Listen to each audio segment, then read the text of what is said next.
예, 반갑습니다. 오늘 제가 여러분들한테 말씀드릴 내용은 클라우드 네이티브의 어떤 혁신을 위한 쿠버네티스의 활용 가이드, 그리고 이것을 활용했던 어떤 성공 사례 중심으로 제가 말씀을 드리도록 하겠습니다. 우선은 이제 컨테이너와 쿠버네티스가 왜 이 클라우드 네이티브 세상에서 가장 중심이 됐는지 그 이야기를 말씀을 드리고요. 그리고 이러한 쿠버네티스와 이 컨테이너가 활용된 사례 크게 세 가지를 가지고서 마지막으로 또 고객 사례들이 있습니다. 고객 사례 중심으로 또 말씀을 드리도록 하겠습니다. 주로 우리가 클라우드 그러면 이제 과거에 몇 년 전까지만 하더라도 IaaS 중심이었고, 그리고 한 3년 전부터 이제 파스가 사람들 사이에서 회자를 되기 시작을 했습니다. 그래서 이제 IaaS는 뭐고 파스는 뭔지 요거를 간단하게 말씀을 드리면, IaaS의 궁극적인 목적은 과거에 우리가 물리적으로 써왔던 서버 스토리지 네트워크, 이러한 인프라 자원을 우리가 신속하게, 이걸 가상화함으로써 신속하게 자원 배치를 하고, 그리고 그 모든 어떤 인프라, 서버 스토리지 네트워크 같은 이 인프라를 표준 이미지화해서 쉽게 우리가 디플로이하고 관리하고, 또 비용을 절감하는 이런 체계를 가져가는 게 IaaS의 주 목적입니다. 자, 그러면 파스는 어떤 목적을 가지고 있냐? 그래서 IaaS를 중심으로 이렇게 인프라를 우리가 빨리 배치를 했으면 거기 위에 이제 애플리케이션을 올려야 될 겁니다. 그렇죠? 그래서 시스템 소프트웨어를 올리고 사용자 런타임을 올려서 애플리케이션 구동을 해야 서비스가 구동이 될 거예요.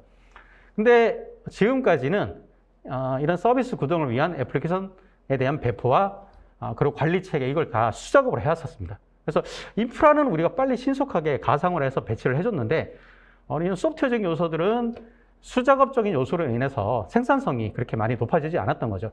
근데 요즘 이 비즈니스의 변화를 본다면은 신속하게 배포가 돼야 되고 신속하게 서비스가 확장이 돼야 되는 이런 이제 개념으로 많이 바뀌게 됐습니다. 왜냐하면 모든 비즈니스가 이제 디지털로 전환이 됐고요. 그리고 요즘 이제 모바일 때문에 이 인터넷 비즈니스에 대한, 그래 업무에 대한 비즈니스에 대한 액세스와 그리고 그 트래픽량, 그리고 우리가 이 업무에 액세스하는, 비즈니스에 액세스하는 이 시간 자체가 장소, 그리고 시간에 대한 구애를 받지 않게 됐죠.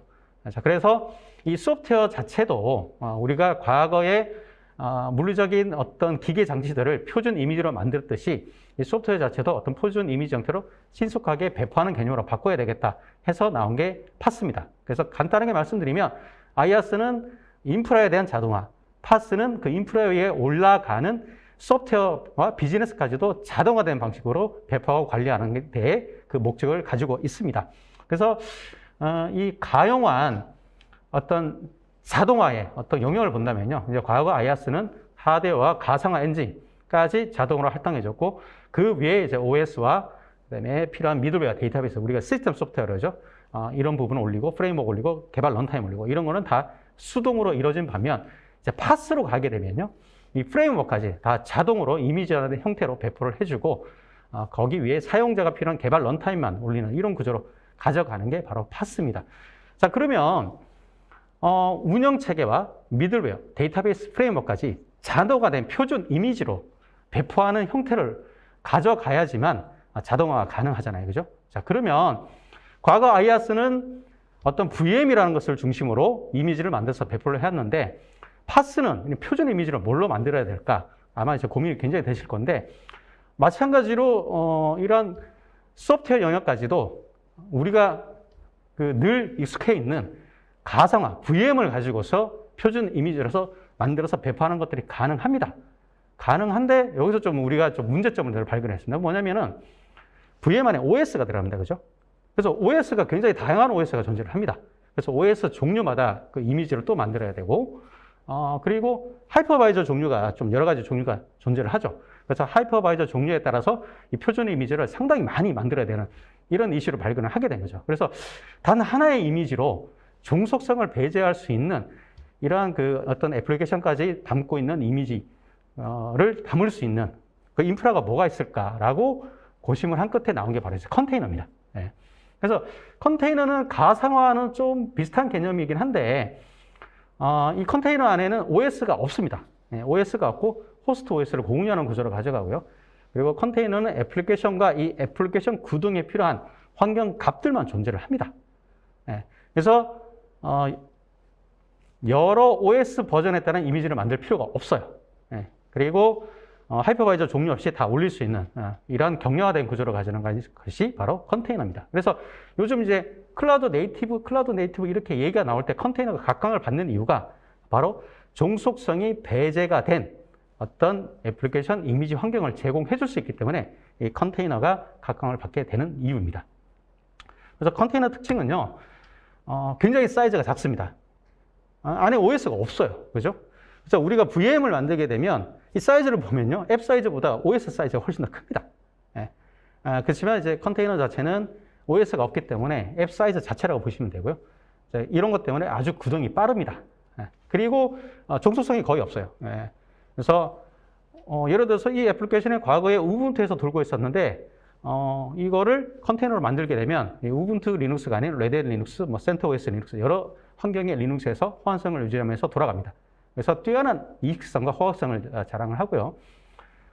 그리고 이 컨테이너 자체는 불변성이라는 법칙을 가지고 있습니다. 그래서 배포 이후에 수정 자체가 불가능합니다.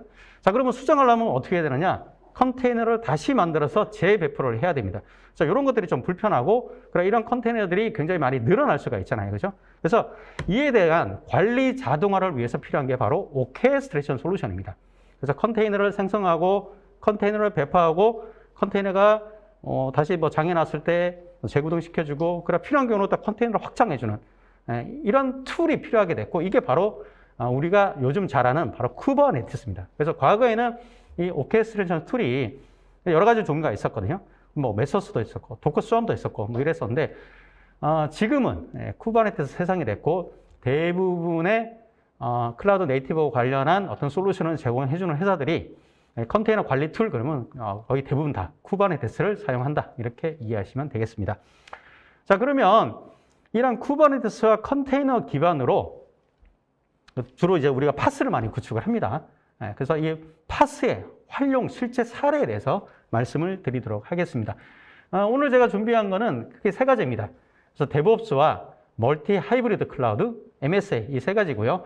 그래서 데브옵스에 적용을 함으로써 어떤 생산성을 향상을 줬는지, 그리고 요즘 이제 또 멀티 하이브리드 클라우드 이야기가 많이 나옵니다. 그래서 나의 애플리케이션을 프라이빗에만 가동하는 게 아니고요. 퍼블릭 클라우드에도 가동하고, 그리고 이 또 퍼블릭 클라우드를 하나의 퍼블릭 클라우드로만 가져가기는 가용성이 좀 떨어질 수가 있으니까 여러 개의 멀티 클라우드를 활용하는 이런 고객들이 이제 요구 상대에 많이 많아지고 있거든요. 그래서 이렇게 멀티 하이브리드 클라우드를 어떤 식으로 우리가 적용할 수 있을까? 이 부분 제가 말씀드리고 또 사례를 말씀드리도록 하겠습니다.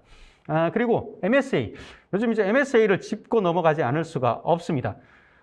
제가 유튜브에 클라우드 네이티브나 파스나 컨테이너나 이런 것들 주제로 해가지고 굉장히 많은 그 유튜브 동영상을 올려놓은 게 있는데요. 조회수가 가장 많은 게 뭐냐면 MSA예요. 그래서 그만큼 우리가 파스를 구축한다 그러면 MSA를 염두를 해두고 있는데, 이 MSA를 어떤 식으로 컨테이너 플랫폼 그리고 쿠버네티스가 적용이 됐는지 이 부분은 또 마지막으로 말씀을 드리도록 하겠습니다. 첫 번째로 데브옵스로의 활용입니다. 그래서 우리가 쿠버네티스와 컨테이너 기반으로 데브옵스를 우리가 고려를 한다 그러면 몇 가지 고려 사항들이 있습니다. 첫 번째 중요한 게 나의 개발된 이 소스를 어디다 저장할 거냐. 소스 레파지토리가 필요합니다. 앞전에서도 제가 사회자분하고 아까 이야기를 주고받으면서 멘텍이 지금 계속 2년간 저희 회사가 재택근무를 하고 있다고 말씀을 드렸죠. 자, 그러면은 개발된 어떤 산출물, 소스가 되겠죠. 이거 어디 저장을 해야 되잖아요. 그죠? 그래서 이거 노트북에 저장하는 게 아니고 중앙에 어떤 소스 레파지토리에 저장을 해야 됩니다. 그래서 일반적으로 Git, SVN, 이런 그 SCM 쪽에 소스 저장하는 저장소가 필요하고요. 그리고 컨테이너 형태로 배포를 해야 될 거기 때문에 베이스 이미지와 그리고 빌드된 컨테이너 이미지, 그러니까 런타임으로 올릴 이 컨테이너 이미지에 대한 레파지토리가 필요합니다.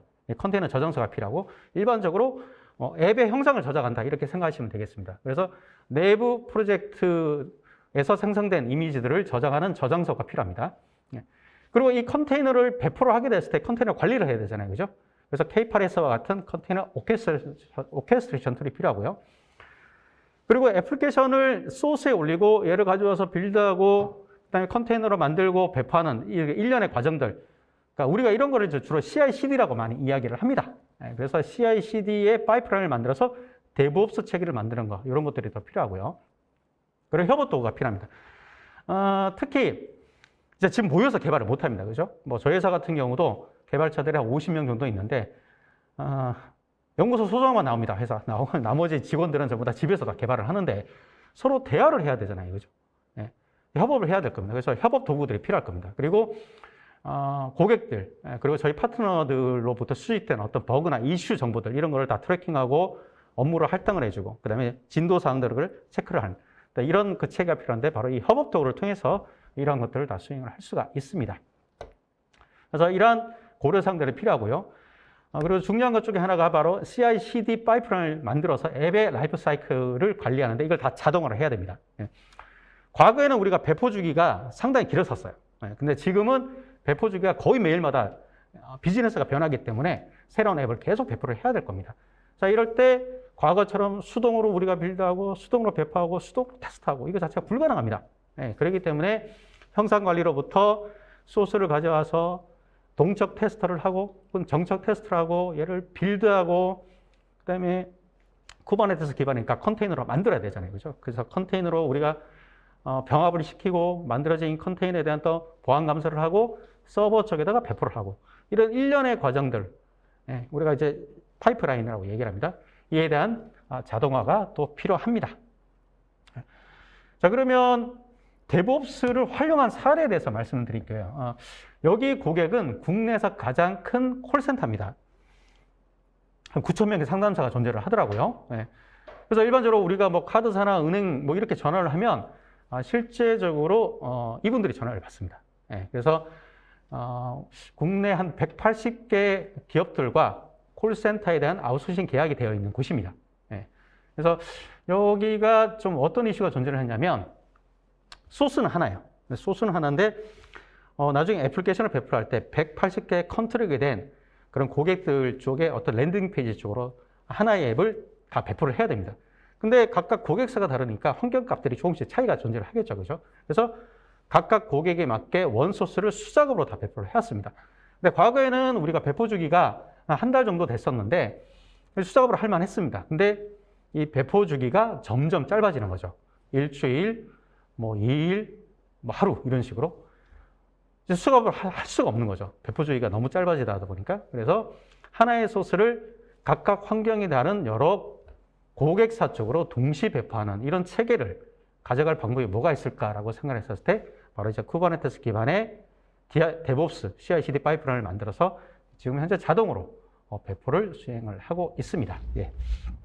그래서 생산성이 굉장히 높아졌는데, 정확하게 몇 % 높아졌는지는 저희가 고객 인터뷰를 해봐도 좀 상세하게 얘기는 못 하시고요. 상당히 많이 높아졌다. 그래서 지금 혼자서 이걸 다 할 수 있다. 이 정도로 말씀을 해 주셨습니다.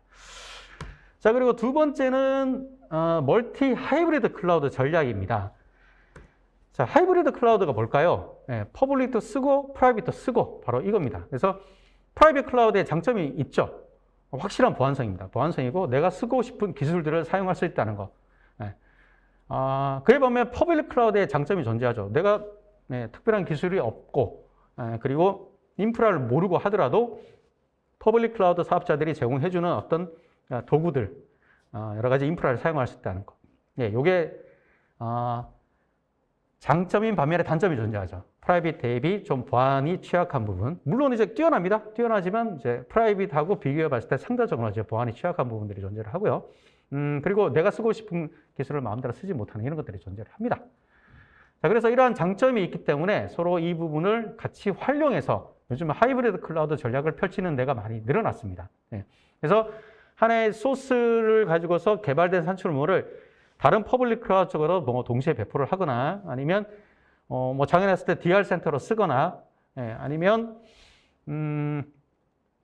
버스팅이 일어났을 때 뭐 퍼블릭 클라우드처럼 확장하나. 근데 이렇게 다양한 전략을 펼칠 수 있는 장점이 존재를 합니다.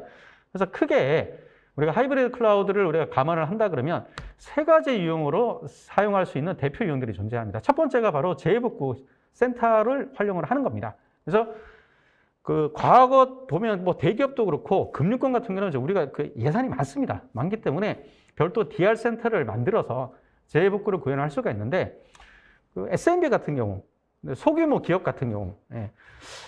이게 사실 이제 DR 센터 자체를 꾸리는 게 굉장한 그 부담이거든요.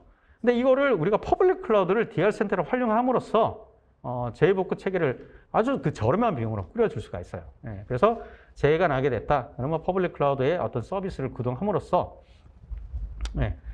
그때 필요한 비용을 내고 서비스를 영속성을 가지고서 유지할 수 있는 이런 체계를 꾸릴 수가 있고요. 두 번째 하이브리드 클라우드의 대표적인 유형이 바로 확장 센터입니다. 그래서 개발은 퍼블릭, 프라이빗 클라우드 상에서 개발을 하고요. 예, 그래서 소스 유출이 좀 걱정이 된다. 뭐 이렇게 되면 이제 프라이빗 클라우드 내에서 개발을 하고, 그 다음에 이에 운영계 쪽으로 배포는 퍼블릭 클라우드 쪽으로 배포를 하는 거죠. 예. 자, 근데 프라이빗 클라우드하고 퍼블릭 클라우드하고 IaaS 환경이 다릅니다. IaaS 환경이 다르기 때문에 호환성을 유지하면서 퍼블릭 클라우드 쪽으로 다른 환경으로 이식할 수 있는 그런 인프라가 필요하죠. 그게 바로 컨테이너예요. 그렇기 때문에 주로 하이브리드 클라우드와 멀티 클라우드처럼 우리가 앱을 배포할 때 컨테이너가 유리한 게 바로 이런 호환성과 이성을 담보를 해주기 때문에 주로 멀티 하이브리드 클라우드 전략을 우리가 생각을 한다면 컨테이너로 가셔야 되는 게 맞습니다. 그래서 주로 확장성이 요구되는 업무, 뭐 이런 것들, 그다음에 보안성이 좀 강하지 않아도 되는 주로 이제 뭐 홈페이지 랜딩 페이지 쪽이나 아니면 대외 서비스 업무들 이런 것들 같은 경우는 퍼블릭 클라우드 쪽으로 배포를 하는데 이걸 멀티 퍼블릭 클라우드 쪽으로 배포하는 이런 전략을 또 펼칠 수가 있습니다. 그리고 세 번째가 바로 이제 버스팅이 발생을 했을 때 트래픽이 갑자기 폭주를 하는 거죠. 그래서 이 트래픽이 폭주하는 걸 대비해서 퍼블릭 클라우드 쪽을 버스팅 센터를 하나 만들어 놨습니다. 그래서 초기에는 골든 이미지 하나만 가지고 있다가 프라이빗 쪽에 과도한 트래픽이 몰려와서 버스팅이 일어납니다. 이럴 때 퍼블릭 클라우드 쪽으로 컨테이너를 확장을 함으로써 서비스가 다운되는 것을 방지를 해줄 수가 있습니다. 그래서 버스팅 센터로도 하이브리드 클라우드 전략을 우리가 펼칠 수 있는 그런 것을 제공해 주는 게 바로 K8S 기반의 컨테이너 플랫폼입니다. 자, 그러면 요 사례 하나 제가 말씀을 드리도록 할게요. 여기는 이제 국내 공기업입니다. 지방에 위치해 있는 이제 국내 공기업인데,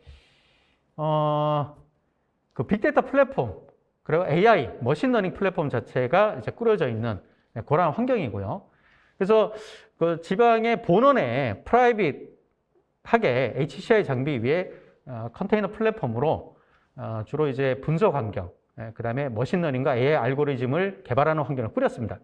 꾸려놨고, 그리고 퍼블릭 클라우드로 또 연결을 해놨습니다. 그래서 이 퍼블릭 클라우드는 어떠한 용도로 쓰냐면요. 그 분석 작업을 돌릴 때 굉장히 많은 컴퓨팅 파워가 필요하거든요. 여기 같은 경우는 거의 한 400화 정도의 컴퓨팅 파워가 필요한데, 근데 이게 분석 업무를 돌릴 그 일자를 보면, 시간으로 본다면 한 달에 뭐 4, 5시간 정도밖에 안 됩니다. 실제로 이 분석 업무를 돌리는 게.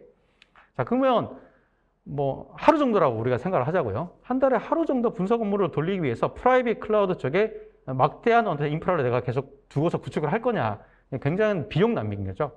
자, 그래서 분석 업무가 돌아가고 그 분석 일이 바쁘다고 느껴질 때 이 프라이빗 클라우드에서 퍼블릭 클라우드 쪽으로 컨테이너를 즉시 확장을 해버립니다. 확장을 해서 퍼블릭 클라우드 쪽에 분석 업무를 쫙 돌립니다. 돌리고 분석이 끝나면 다시 프라이빗 쪽으로 회수를 해오는 이런 구조로 하이브리드 클라우드를 활용을 하고 있습니다. 자, 그리고 마지막 세 번째로 MSA를 바로 K8S 그 플랫폼 위에 적용을 할 수가 있습니다.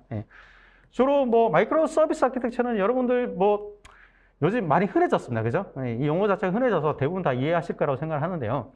단일 애플리케이션을 여러 개의 서비스로 쪼개고 이 서비스들 간의 API를 호출을 통해서 서로 상관관계를 가져가는 구조로 만드는 것.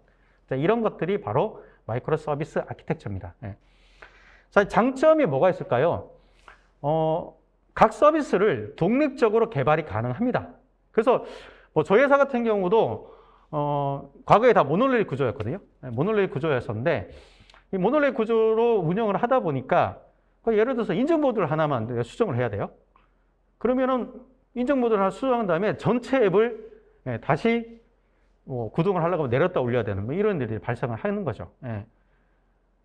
그리고 인증만 바빠요. 예를 들어서 우리가 뭐 코로나 때문에 그 인증 모드 때문에 좀 문제가 됐던 적이 있었잖아요. 그죠? 우리 질병청 뭐 사이트 들어가서 뭘 하려고 그러는데 인증에서 다 걸려버리죠. 앱 다른 데는 그렇게 바쁘지 않는데 갑자기 뭐 앞단에 있는 인증 애플리케이션이 막 바쁜 거죠. 그러면은 얘만 바쁘면 인증만 확장을 시키면 되잖아요. 그죠? 근데 모노레일 구조로 되어 있으면 이게 하나의 덩어리이기 때문에 인증 서비스만 바쁜데 실제로는 전체 앱을 다 확장을 해야 되는 이런 낭비 요소가 존재를 합니다.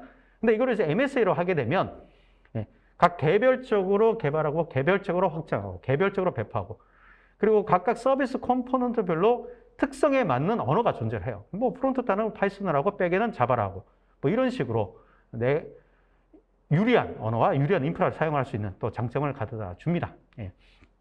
그리고 서비스 장애가 발생할 수 있잖아요. 그래서 하나의 뭐 인증 모드에 장애 났다. 모노레일 같으면 걔 때문에 전체 장애를 유발을 하는데 근데 이제 MSA로 쪼개게 되면 인증만 장애가 납니다. 그래서 전체 서비스 장애로 이어지지 않게 또 만들 수가 있고요. 자, 이렇게 되니까 유즈보수가 용이하죠. 그 떨어진 그 서비스만 우리가 수정하고 배포하고 뭐 이렇게 하면 되니까. 그리고 필요한 경우 확장을 하면 될 겁니다. 근데 단점이 존재합니다. 구조가 복잡해집니다. 옛날에는 이거 하나였는데 지금은 이걸 쪼개놨기 때문에 각 서비스별로 호출할 때의 어떤 통신 방법이 필요하고요. 그 다음에 인증 인과관계를 맺어야 됩니다. 그리고 모노레일보다 속도가 안 빠릅니다. 서로 통신하는 네트워크 구조를 가져가야 되기 때문에 아무래도 성능 저하가 발생될 수밖에 없고요. 그리고 데이터베이스까지도 다 쪼개게 됐을 때 데이터가 중복되는 이런 일이 발생될 수가 있습니다. 그리고 나중에 전체적으로 애플리케이션을 개발을 할 때 단위 테스트를 하고 통합 테스트를 하는 이런 과정의 단계들, 정책들 이런 게 수립 필요한 게 바로 MSA입니다. 자, 그러면 K8S 기반으로 MSA 인프라를 구성했을 때 장점이 뭐가 있을까요? 그러니까 일반적으로 우리가 생각할 때 MSA로 개발된 거는 무조건 컨테이너에 올려야 된다라고 많이 생각을 하시거든요. 사실 그렇지는 않습니다. MSA로 개발된 걸 가지고 VM에 올리셔도 돼요. 그리고 물리머신에 올리셔도 됩니다.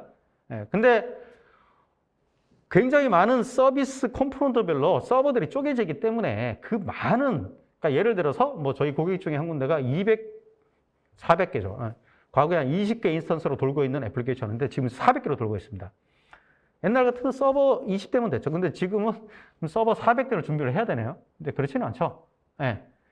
그래서 수많은 그 물리 서버나 VM을 준비하기가 쉽지 않고 운영하기가 쉽지가 않기 때문에 MSA로 쪼개진 이러한 애플리케이션은 컨테이너에 담는 것이 유리하기 때문에 그래서 이제 컨테이너로 많이 가는 겁니다.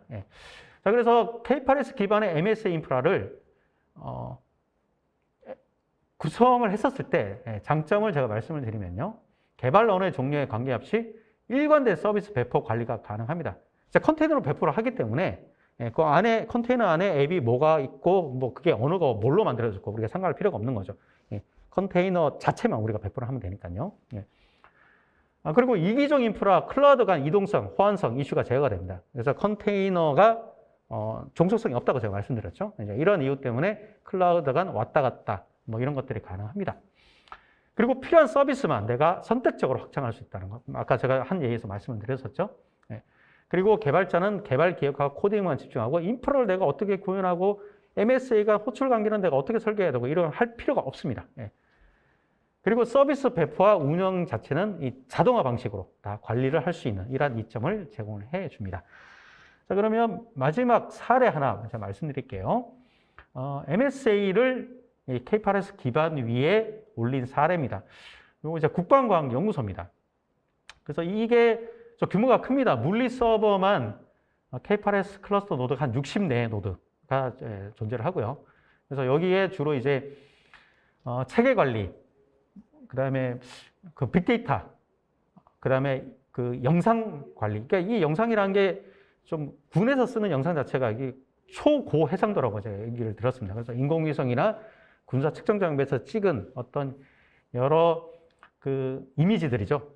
여러 이미지들을 관리하고 분석을 하는 그러한 거대한 플랫폼입니다. 그래서 과거에는 이 이미지 사이즈가 이제 모놀리틱 구조였을 때는 너무 컸거든요. 너무 커서 관리하고 확장하고 구동하고 이런 게 문제가 많았었는데 이런 거를 이제 MSA 구조로 다 쪼갰습니다. 다 쪼개서 이제 필요할 때마다 다 연결해서 쓰는 거죠.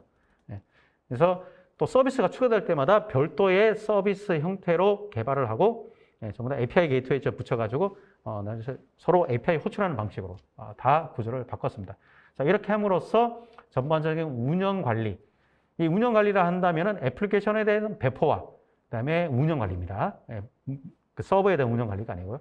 이러한 애플리케이션에 대한 배포 운영 관리의 TCO를 전체적으로는 한 30% 이상 절감한 효과를 가져다 줬습니다. 자, 그럼 지금까지 K8s를 활용한 사례에 대한 소개를 다 마치도록 하겠습니다. 감사합니다.